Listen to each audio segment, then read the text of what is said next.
Mr. Mahindra, the Bombay Club, a group of industrialists, have voiced certain apprehensions about the process of liberalization. What exactly are these apprehensions?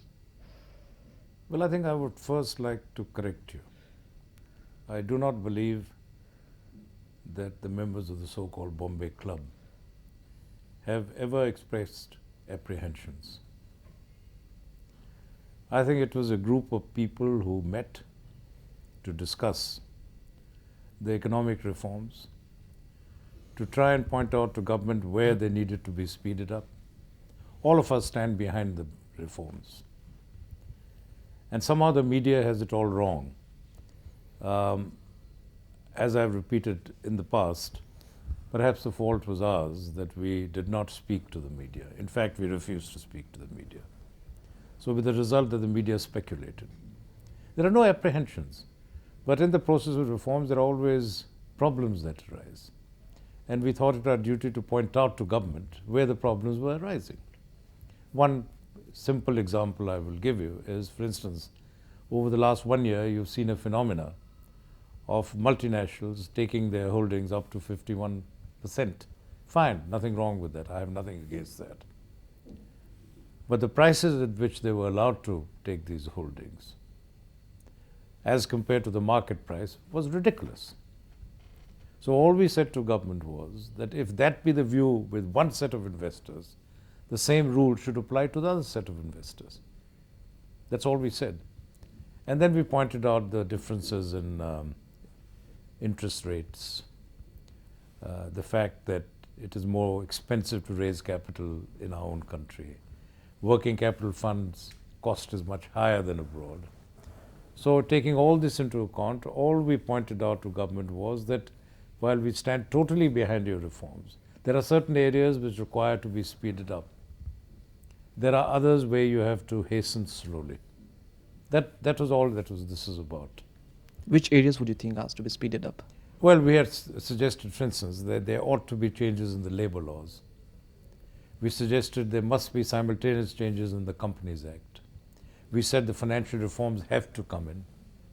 We said, for instance, if inflation is standing at 7%, using international standards, your interest rates in India should not be more than 4 points above real inflation. So they should be down to 11–12%.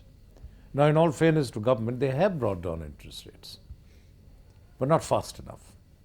So these are the kind of issues we talk to government about. What has been the response from the government? Excellent. Firstly, there is no such club as the Bombay Club. This is a term coined by the media. But the very group of people who met did call on the finance minister. A memorandum was submitted to the finance minister, and the meeting went extremely well. Okay. I think there was appreciation by government that what we were saying made some sense, and that certain of these distortions had to be put right over a period of time. Right. In the process of liberalization, with all these companies coming in, do you think the Indian companies are going to get rattled in the sense that, with heavy investment when they come in, and with all that years of build-up in international marketing skills, do you think that will have an Can I adverse... give you an example? I Right. think it's better to give Yes. examples than to talk theoretically. First, let me be very clear to you. As far as I'm concerned, I'm not one bit afraid of international competition. But policies that have been followed in the last 50 years cannot be overnight changed. I'll give you a small example. Maruti makes about 140, 150,000 cars a year with a workload of less than 5,000 people. Because they have the latest technology, they have the latest state-of-art methods and the methodology. Now take the example of my own company.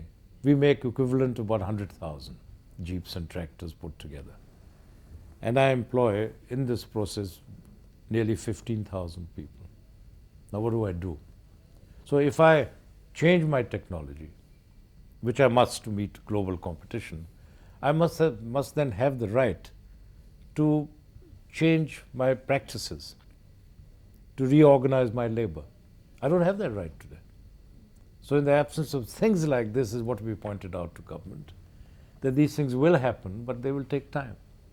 So therefore, when you move towards a total free competition, Incidentally, there's no such thing in the world today at all. There is no such thing as free competition. Let me make that very clear. You've seen the recent GATT agreement. You've seen America putting anti-dumping laws on you, on steel, for instance. So every nation talks free trade, but in the end, ultimately does what suits its own interest. Right. Nevertheless, but I think that competition is a good thing. I'm delighted it's come to India. I think it'll make us use new technologies, provide better quality to our consumers, and hopefully meet global competition, not only in India but overseas markets.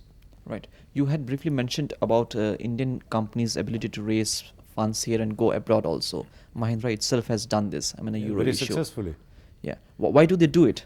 I mean, Oh, very simple. I think firstly, if you want to be a global player, you got to get into the global scene. So we decided to raise a modest sum of $75 million. First, we needed the money. Secondly, the cost of money from overseas is much cheaper. Thirdly, we wanted to learn and understand international capital markets, because Indian companies have no experience of that. And through that process, I think we were very gratified that our issue was oversubscribed 8.5 times. We raised $550 million. But more than that, we were the first Indian company to price our issue at market price. so does this mean that India is standing quite in a good position abroad? I think India's image has changed, or is changing. Go back a year ago, nobody would touch India. Today, there's tremendous interest in India.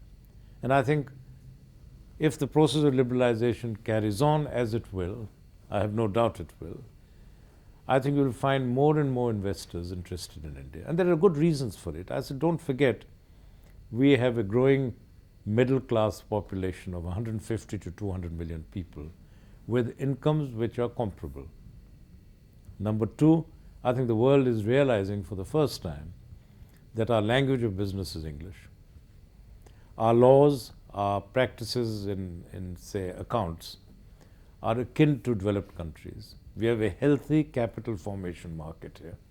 I don't know whether you know yourself, Bombay Stock Exchange is the oldest stock exchange in Asia. So therefore you have a history. Now India's image is changing, and I think we are bad image makers. We don't create good image for ourselves. But I think the credit for this has to go to the Prime Minister and to the Finance Minister for changing India's image. And there's tremendous interest in India today. Right. Talking about interest in India, there's a budget coming up. And what do you think is going to happen in this? Well, I think that if the Finance Minister is going to follow through what he said in the last budget, then I expect tax rates on both individuals as well as the corporations to come down to perhaps 40%. I also expect him to cut some subsidies. I expect him to lower some of the import tariff rates, readjust excise rates. Now, I don't think there's much more he can do, because to meet the deficit that he's facing, he's got a very serious problem. And I think he's done a remarkably good job. He's kept inflation under control. Your foreign exchange balances are not booming, but they're better. And created a lot of confidence in India. So if one indication, you've seen the investment by the FFIs. Nobody knows the figure, but I reckon it's over $1 billion, which is extremely healthy. There's also this view that if he has to do something, he has to do it this year, because then he'll be approaching the election years where he has to pamper to the electorate, Look, my friend, the reality of politics has to be faced. There are state elections coming next year in Andhra and perhaps in Maharashtra. Then 2.5 years later, the general elections are coming. So I won't say that he will, at that stage, give a populist budget. But there will be restraints on him. He has to understand and appreciate the realities of politics. That's right. Let's talk about Mahindra now. What are Mahindra's plans for the future? Our plans are to grow in our core business, which is basically in this company. We have 16 other companies, but in this particular company is automotive and tractors. And we are bringing in new models, we're bringing in new technology. We are looking at new things, trying to improve the quality of our products, going after export markets, and expanding as one should expand, as the market expands. Yeah. What are the possible tie-ups you're coming up with? You have a tie-up with. Well, we have a very unusual company. We have a tie-up with Peugeot of France. We have a tie-up with Chrysler of America and Nissan of Japan. What are these tie-ups for? With Chrysler is an old association which goes back to the days of the Willys Jeep. So we had originally a tie-up with them on the license for the Jeep. Today, of course, the Jeep is totally developed by us. So that continues. So we will look at their range of products. Our tie-up with Peugeot is on specialized diesel engines. We manufacture their range of diesel engines here, which goes into the Jeep, into the truck. With Nissan, we have a company in Hyderabad which makes LCVs. So these are the ranges of tie-ups on the automotive side that we have. Yeah, the automotive industry is always representative of the country's growth, especially in the US, where if the GM Not US, goes down. Japan, Europe. Do you think that's going to be the shape of thing in India Well, also? you know, in India, unfortunately, the automotive industry has always been viewed as a luxury industry, heavily taxed on all spheres. But I think the realization is now coming that it's an industry which is a multiplier industry. It uses so many other industries. It also creates very wide employment.